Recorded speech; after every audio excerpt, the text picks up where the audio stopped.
Good morning.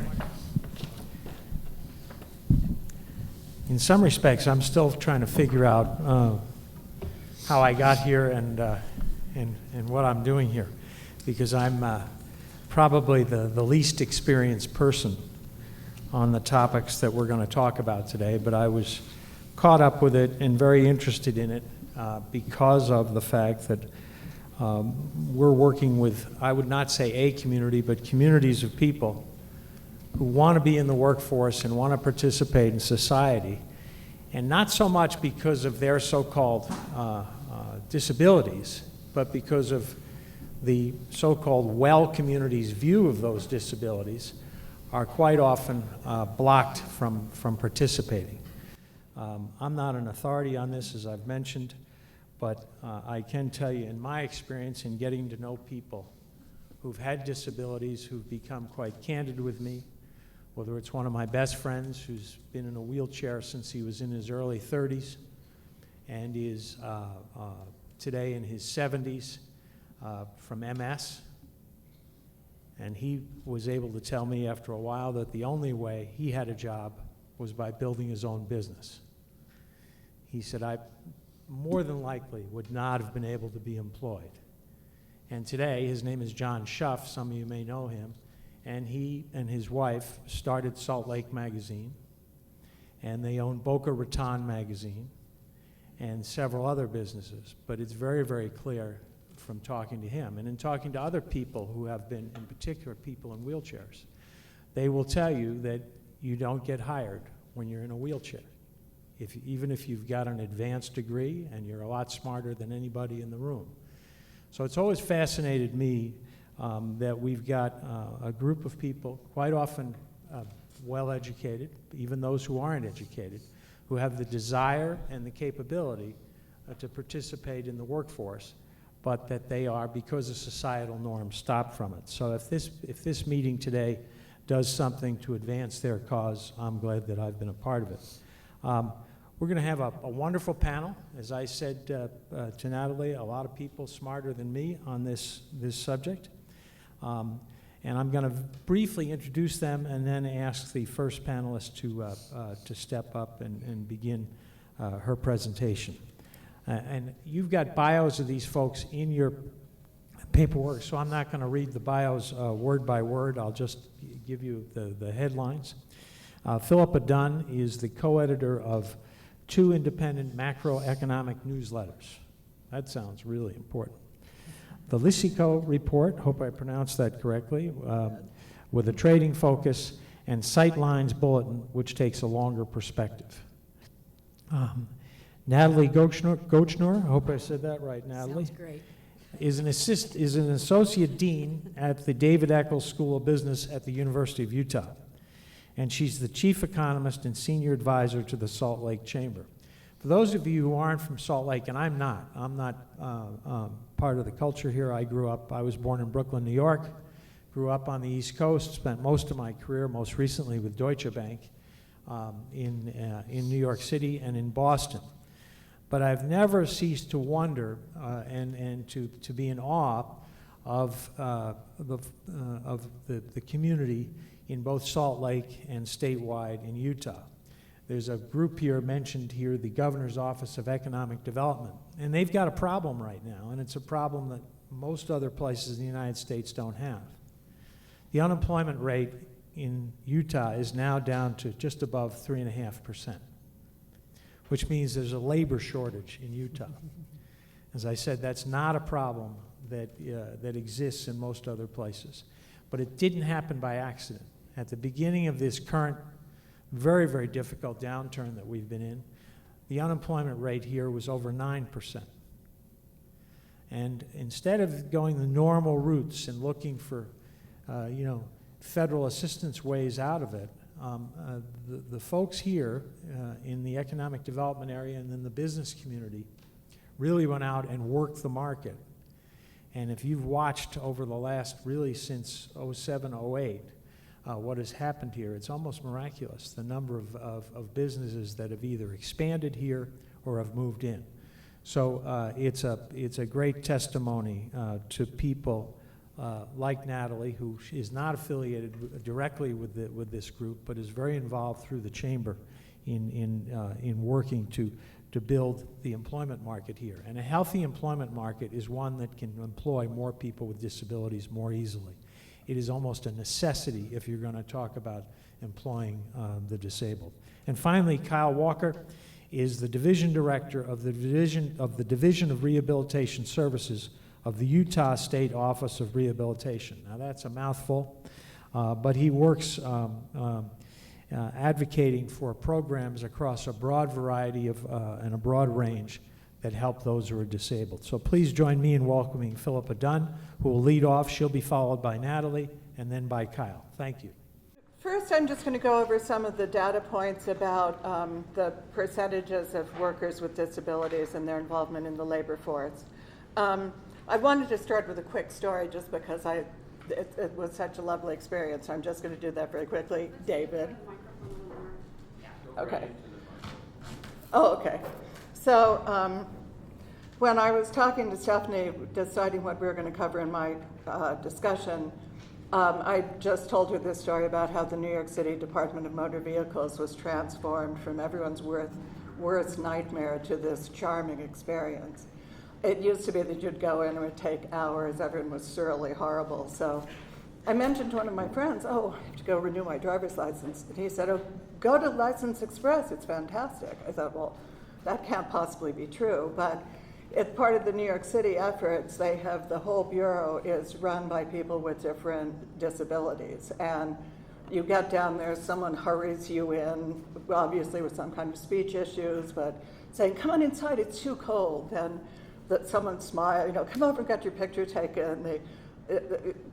The man turned the computer around to have me approve my picture, and a movie star-like person was beaming back at me. I mean, they just take these great pictures and offer to let you take them over, and it's just such a great thing. It's such an eye-opener, and it's, you can imagine the New York City Department of Motor Vehicles would be a pretty grim place, but it no longer is because of these efforts.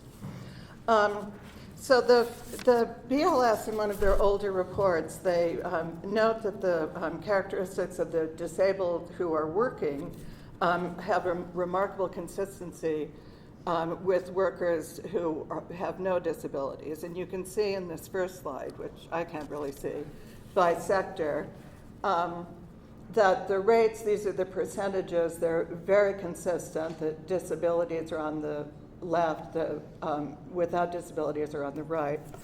And then also by class of worker, except the self-employed. You'll see at the bottom about 11% of the workers with disabilities are self-employed versus 6% of the workers without disabilities. So that speaks to what you were saying when you opened.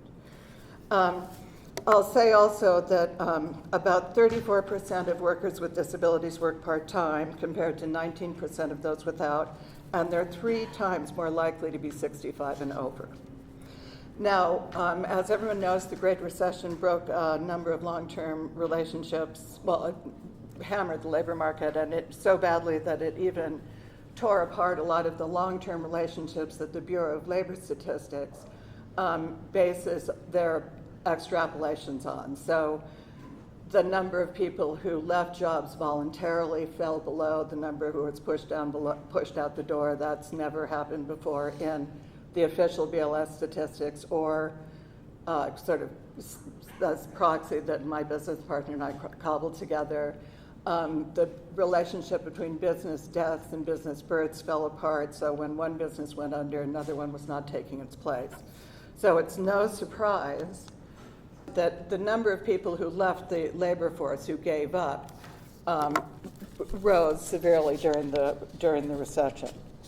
Well, anyway, you can see without a disability, the labor force is now starting to come down. They moved together throughout the recession and early recovery, but now with a disability is staying up. So that's one cause for concern. This is the employment population ratio. So this is the number of people who are employed versus the entire population. And you can see, again, they're going back and forth, but they're moving pretty much together. So that's, you know, the trends in both of the groups are basically the same. Now, here's something interesting. Only the over 65 contingent is gaining share, you know, it's increasing their involvement in the labor force. And that's true both of people with disabilities and people without. This is just the number of people not in the labor force with a disability, so that's climbing. But you can see that as a share of the total not in the labor force, it's quite stable. And this is the disabled share of the population, which I don't know why it declined so much in 2010, and I wasn't able to find out, but that's just the share of people who are reporting themselves as having a disability. And okay, now here's where you see the real differences. These are the employment population ratios and unemployment rates for people with disabilities and without. And you can see that the employment population ratio for people with disabilities is just around 20%, just generalizing here, whereas it's much higher for those without a disability. So in all areas, that's a problem. And then this is by education level, and you can see that education really matters. The unemployment rate for people with disabilities who have a BA is 9%. For those with less than high school, it's 18%. So school is very important. Now this slide is looking, these other statistics were Bureau of Labor Statistics series, and this is from the DI series from the Social Security Administration. So looking at this, you can see that the increase in the number of people on disability explains about half of the increase in the number of people who are no longer in the labor force. So that's a considerable amount, but it's obviously not the whole story. There have been a number of studies of what other countries have done to try to bring down their rates of entry into disability.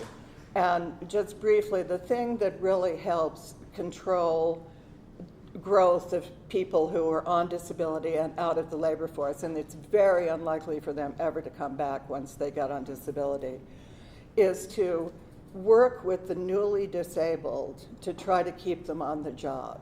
If there have been studies in many European countries, but if you just can get in there right away and do something, you have a much better chance that that person will not drop out of the force. And even waiting a year really decreases the probability that they'll continue working. There's also been some success with strong-arming companies by making them responsible for some of the early disability payments, so that they then will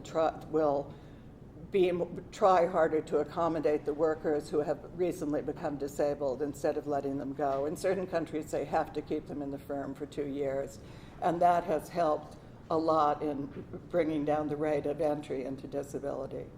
Also counseling programs, and basically what you're doing here, it's the most effective thing.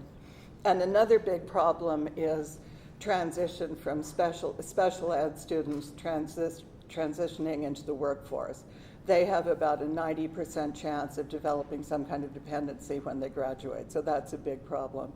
And certain countries have set up special counseling boards to work with those high school kids or some college kids coming out, and they've gotten success rates of up to 75%. So there's a huge amount of stuff that can be done, and thank you for doing it. Good morning. Great to be with you today.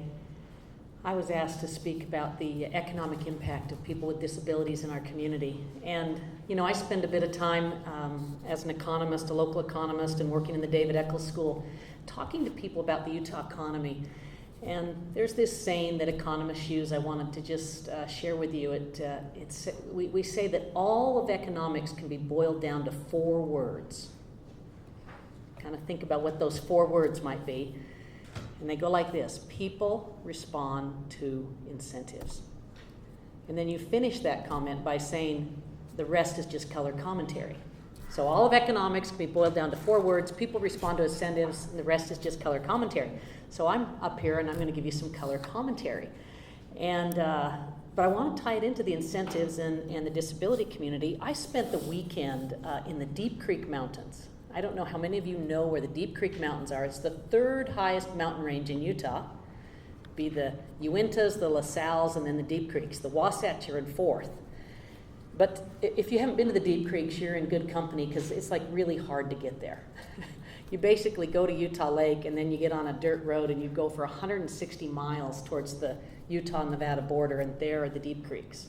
Now there's an easier way to get to it through Wendover, but it's really cool to go west of Utah Lake because you're on the Stagecoach Trail, the Pony Express Trail, and the original alignment of the Lincoln Highway.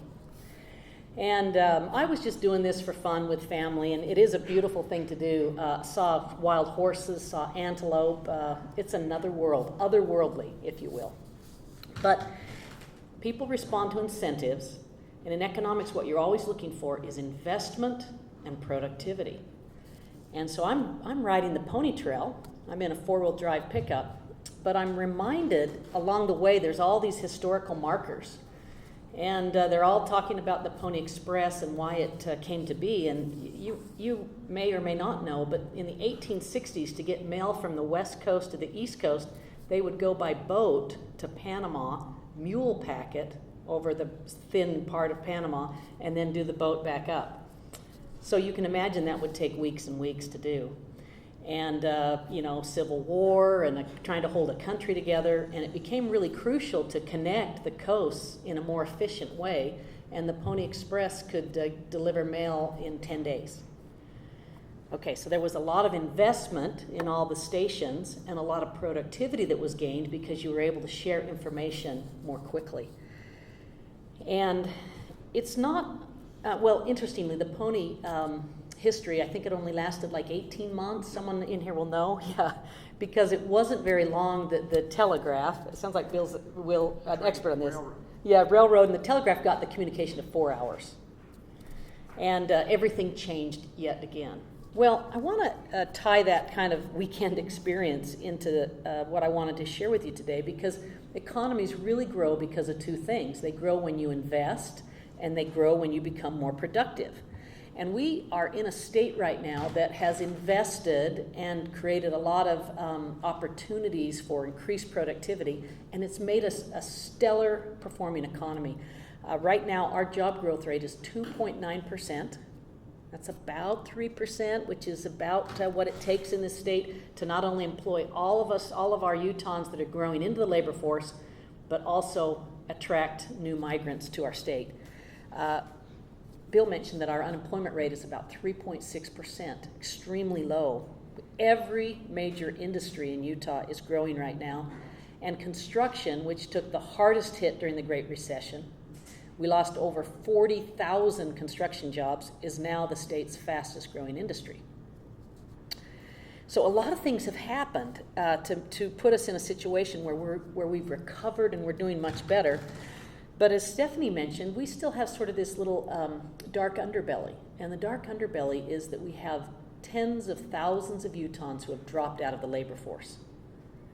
They are able to work but are discouraged and aren't able to work. And in the disability community, the unemployment rate is 65%.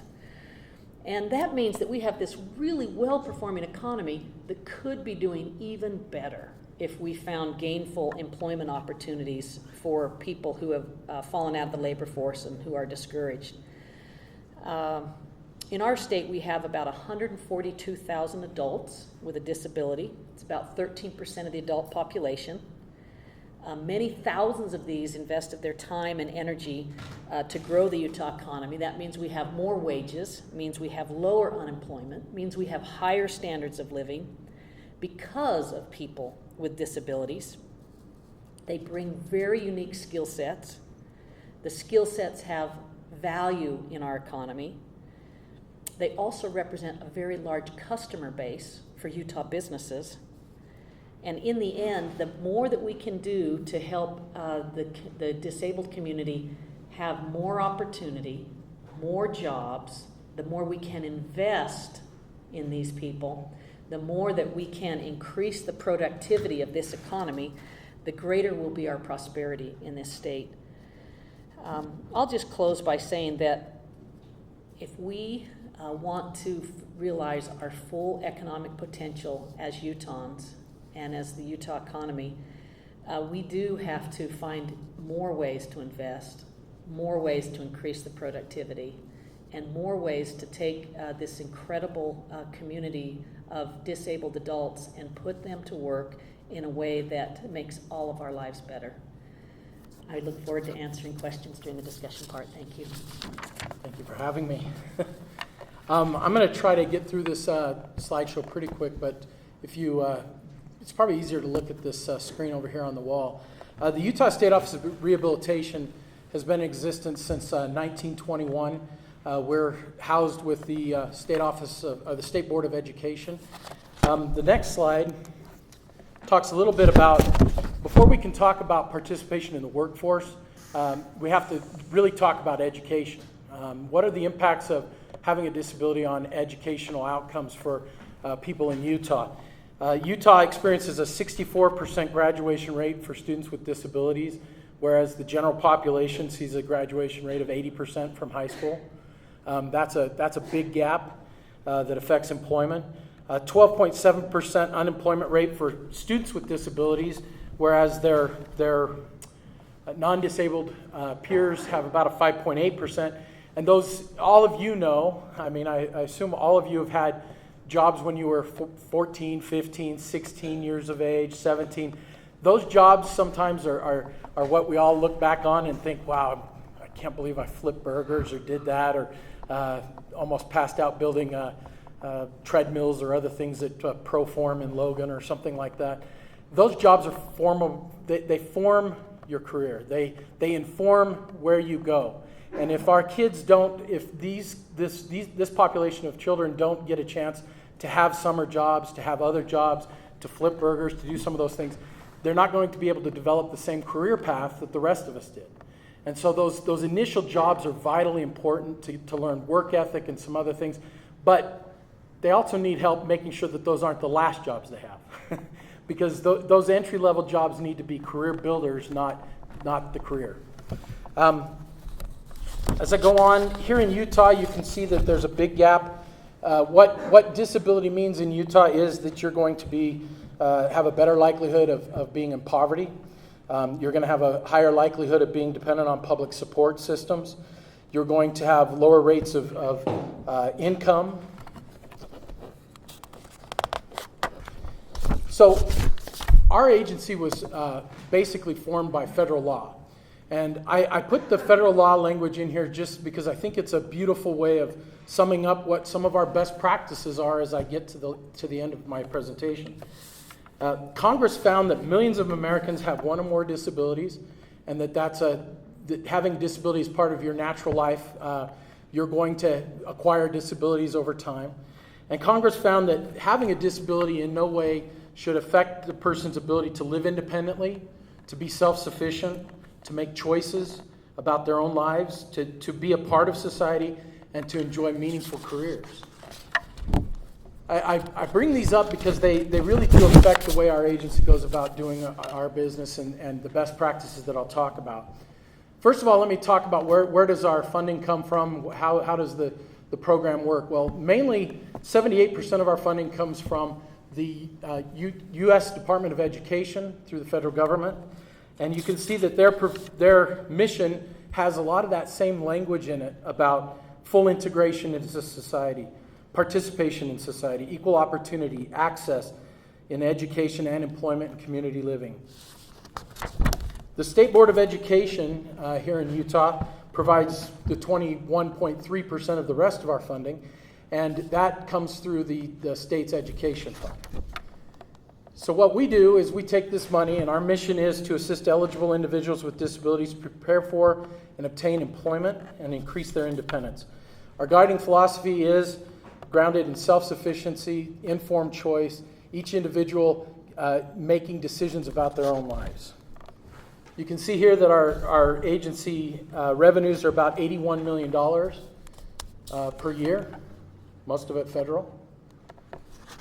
But the USOR, a lot of people think we're just the vocational rehabilitation program. We're a lot more than vocational rehabilitation. We have 4 divisions. We have the Division of Services for the Blind and Visually Impaired. We have the Division of Services for the Deaf and Hard of Hearing. We have the Division of Disability Determination Services, which adjudicates disability claims for Social Security. And then we have the largest division, which is the Division of Rehabilitation Services, which has the VR component within it. And this is how, in the presentation, it shows how those revenues are divided. So just to talk briefly about some of the things that are best practices in some of our divisions. The Services for the Blind and Visually Impaired has a lot of different programs that help people come to awareness of their disability, to help with things like orientation and mobility. We have a center that teaches things like independent living skills. We have kitchens, and they even have a wood shop over there where you walk in and it's completely dark and you hear saws going, and I always ball up my fist because I think I'll lose a finger just walking into the place. But they teach people how to build woodworking and other things because it's a confidence builder. If I can build, the other day I was over there and a guy was building a guitar. And if you can build a guitar in a wood shop that's pitch black, I think you can probably do just about anything. They teach them all sorts of daily living skills, the ability to read Braille. The Division of Services for the Deaf and Hard of Hearing have a lot of the similar programs to help people with deafness and hard of hearing, to help them overcome their disability, to help them utilize assistive technology and other devices, and other training programs. The Division of Disability Determination, like I said, is 100% federal funded, and it helps adjudicate claims for Social Security disability. Now I'll talk about the VR program in general. Vocational rehabilitation our best practices tend to be individualized, one-on-one counseling and guidance. We get to know our clients one-on-one. People with disabilities, sometimes they're seen as a monolithic group. They're very diverse. There's a diversity across the board. So the best practices we have found are getting to know the individual, getting to know what their values are, getting to know what their interests are, their abilities, their capabilities, their skills, and what that individual wants to do to return to work. So we do a lot of capacity building. We spend a lot of money on educational programs, vocational training. We spend quite a bit of our budget on restoration services. You'll see here our expenditures per year average out to this chart here. 55% goes to training, and then about 25% goes to different restoration services to help the individuals overcome their disability. So let me just briefly talk about some of the highlights of our program. Last year, we closed 3,665 individuals in employment, which was the biggest year we've had in our agency's history. We did that through a bunch of different best practices that I'll talk about here in a second. We serve, on average, about 30,000 Utahns per year with disabilities.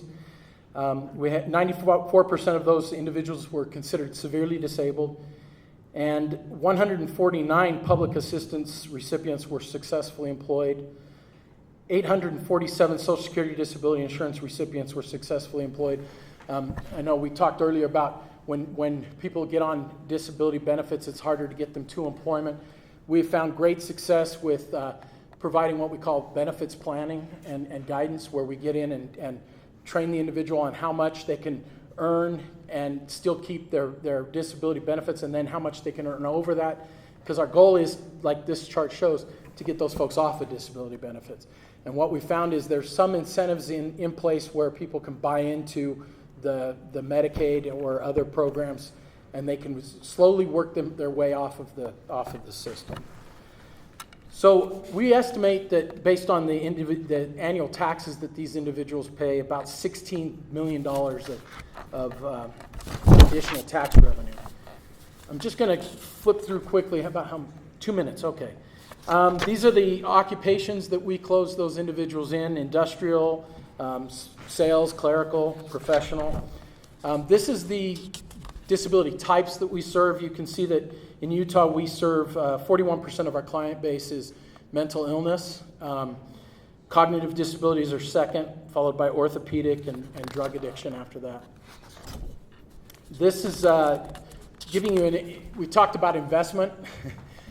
The public's investment in the public VR program pays off by helping people get to work and get good paying jobs. This chart shows you that we increased those 3,665 individuals that were closed. Their weekly earnings increased by 442% after our closure. I'm going to go to our best practices here. So first of all, you can't do this work without good partnerships, and Columbus Community Center is one of those partners. There's hundreds of those partners across the state, and it's essential that you have good partnerships to help this population, because there are so many connections that need to be made to help them get into employment.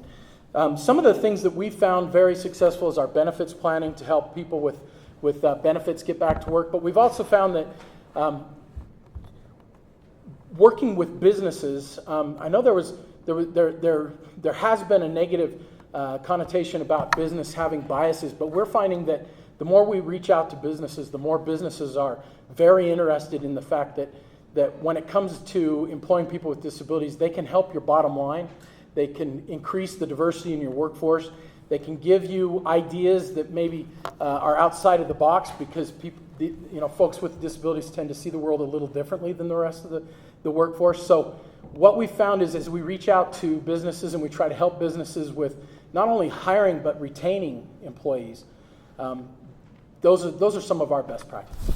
We have a brief amount of time, 10 minutes I've just been told, before we get the high sign for Q&A. And so I'll open that up to the audience. But first, I'd just like to quickly ask Natalie to comment. I would tell you that I'm in agreement with you on your 4-word definition for economics of incentives. But then when I look at the numbers here, and you look at, and numbers usually speak, when you look at a 65% unemployment rate in a state that has an overall unemployment rate down 3.6, which is, for those of you who know economics, there is some point where you don't get to zero in unemployment. There's always a frictional small single-digit number that is going to be out there. So for all practical purposes, we're about as close to no unemployment as any place in the country can get. So we've got a state with no unemployment, with a growing jobs base. The jobs base is compounding out at 3% a year roughly, 2.9, we'll call it 3, and probably climbing. And yet we have a group of people with a 65% unemployment rate. Now that's the unemployment rate that you can calculate. When you have that high of an unemployment rate, you have to assume that you have a lot of people that don't show up in that 65% number because they're discouraged. Just try it sometimes. How many times are you going to ring a bell and get nobody to answer the door? Pretty quickly your hand gets tired and you move on. So explain to me, what can we do to create incentives to get these people who want to work and those who are seeking employees together to change the dial? Yeah. It would be good to change the dial. I tried to make clear in my remarks that the Utah economy would be larger and more prosperous if we had more people, contributing to the productivity of the economy.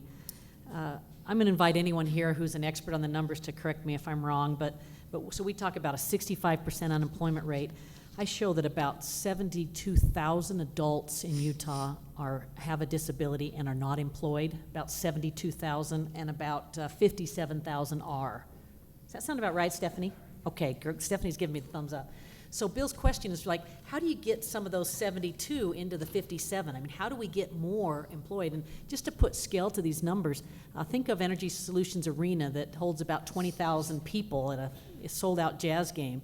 And then, take that once and again and again and about half again. And that's the amount of people that we're talking about that we could put to some productive use in this economy. We've got to provide incentives for employers, for parents, for people with disabilities to want to work more. And those incentives can be from the private sector and they can be from the public sector. But we know with certainty that if you incentivize behavior, you will get a good return. So you want to subsidize things you want more of and tax things you want less of. And in this case, we want to subsidize more and provide more incentives. And the good thing about it is, once you do that, the economy will be larger and more prosperous, and often things like this will pay for themselves. Thanks, Natalie. Spoken like a true supply sider. I'm with you all the way. Let me open it up for questions from the audience. We've got, to any one of the three panelists or to all of them, any questions you may have on what we've talked about. Yes, please give us your name. Yes. Kyle mentioned that there was benefit, and we've all really well established the need, but Kyle, you mentioned the bottom line benefit to employers. And when you talk about incentives, I think that's where employers are going to look first. Can you expand on what that bottom line benefit is? Yeah, I can say this. Our agency has 3 individuals who do nothing but outreach to businesses, and they go meet with businesses to kind of articulate what those benefits are. I don't have those with me right now, but I can tell you that overall, some of the things they talk about are, there's a lot of myths out there about, well, if I hire a person with a disability, the ADA accommodations alone are going to drive me into bankruptcy, and there's data out there that shows that the average accommodation costs less than $100 or something in that range. But if you'd like, you could email me and I could get you the exact data on that information that they provide to businesses. Any other questions? Yes, please give us your name. Sean Carroll. Question, Kyle. If you could expand your budget anywhere in your division there, where would you spend money and why? One of the things that we found most successful recently is what we call on-the-job training program, which is we approach let's say a client has identified a certain field or a certain employer that they want to work for. Approaching that employer, and what we do is we will pay a training fee it covers the cost of the employer's costs of hiring. So for the first month or two, it would be 100% of that person's salary, and then it drops off by a percentage until the person's fully engaged with the job. And what we like about that program is we've had success with it because there's no risk to employers. Businesses have the opportunity to get somebody on board, and the training is usually the most expensive. The businesses I've worked for in the past, getting somebody on board and trained was the most expensive part of hiring, and this kind of softened that blow, and we've had some good success with that, and that's where I would and credentials matter. Credentials for people with disabilities, I think credentials matter, and they're essential. So education, and then the on-the-job training. Those of you who didn't hear it, the question is a very good one. Many people with disabilities are in the workforce as volunteers. They're in volunteer positions.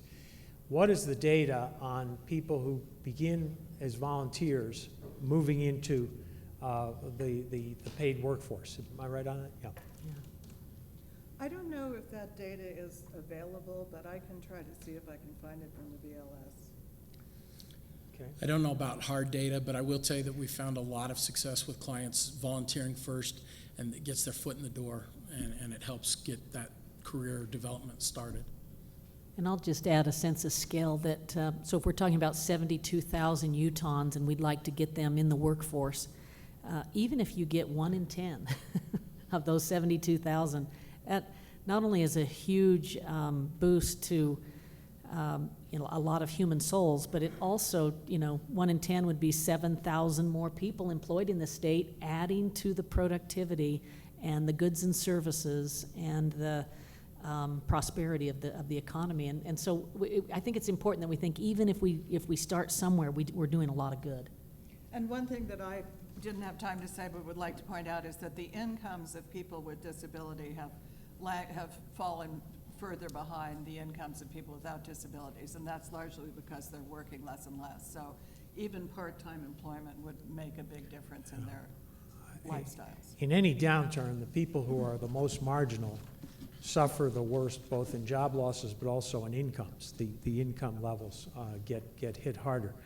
I would just, let me just, I'm getting the high sign here, close with the fact that one of the incentives to those of you in the room who are employers would be a very old-fashioned one, and that's just you and your employees, the people who would be working with disabled people, would have this feeling of doing something that was good, the old-fashioned word good.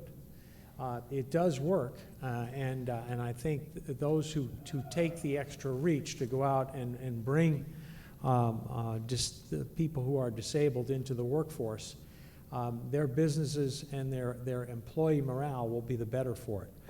With that, I want to thank our panelists for kicking off the meeting and thank all of you for being here today. Thanks very much.